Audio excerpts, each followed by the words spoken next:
In this video, I will teach you how to create a form in AppSheet. So first, go to the website appsheet.com, and if you don't have an account yet, you just have to click on Get Started and sign up using your Google account. But if you already have an account, you just have to click on Sign In just below the Get Started button and log in using your Google credentials. Now, AppSheet uses spreadsheets as database. So before creating your form, you just have to open your Google Sheets and create a new sheets. Or in this case, I have already created one. And add columns like name, email, and message. These will become your form fields. Then go back to your AppSheet and click on the app that you want to use. You can also select from here, but it's recommended to create a new app and then click on app right here and start with existing data. Now you just have to name your app, let's say form, and choose a category that you want to use, let's say right here, and choose your data. Now you just have to pick Google Sheets and scroll down until you see the Google Sheet that you just created.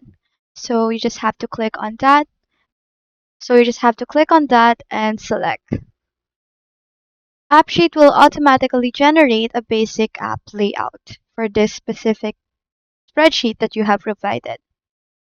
Now let's make sure you have a working form. To do that, you have to go to your left menu and click on this mobile-like icon right here and go to Views. AppSheet usually creates a default form, but you can also add a new view. You just have to select Form as the view type and link it to your table. Let's say right here. You just have to select this one. And now you can customize your form's appearance and fields. Now under the data, you just have to click on this data part right here on the left menu.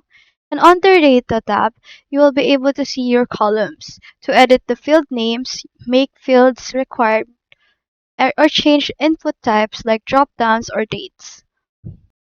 Now you can try entering sample data to make sure everything works. The data will be saved directly to your connected Google Sheet. And that's how to create a form in AppSheet. It's quick, easy, and completely no code. So that's all there is today, and hope we help.